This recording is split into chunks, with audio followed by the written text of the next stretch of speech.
নমস্কার শ্রোতা বন্ধুরা, বিশ্বজুড়ে কোটি কোটি মানুষ যেই ব্র্যান্ডের জুতো পরে দৌড়ায়, সেই নাইকের প্রতিষ্ঠাতা ফিল নাইট নিজেই ছিলেন একজন ব্যর্থ অ্যাথলেটস।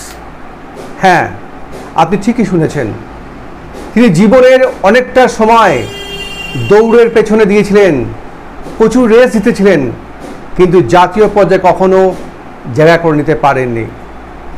স্বপ্ন ছিল অ্যাথলিট হিসেবে বিশ্ব মঞ্চে নাম লেখানোর জন্য, কিন্তু সেটি হয়নি। তবে তিনি ভেঙে পড়েননি, তিনি ঠিক করলেন কিন্তু দৌড়ে পাচ্ছি না, তবে দৌড়ের জুতোই আমি বানাবো। জানলে অবাক হবেন, ফিল নাইট তার ব্যবসা শুরু করেছিলেন নিজের গাড়ির ডিকিতে করে জুতো বিক্রি করে। আর সেই brand Nike worth over $150 billion. তা ব্যর্থতা কি সব শেষ? না, বরং সেখান থেকে শুরু হতে পারে সবচেয়ে বড় সাফল্যের গল্প। এই ধরনের গল্প, এই ধরনের নীতিবাক্য উপদেশ পেতে হলে অবশ্যই আপনাকে ড্রিম অ্যাচিভার্স এইচপি গ্রুপ চ্যানেলটিকে সাবস্ক্রাইব করতে হবে।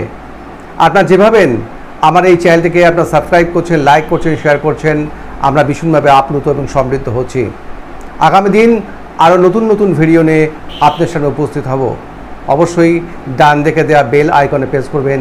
Thank you very much.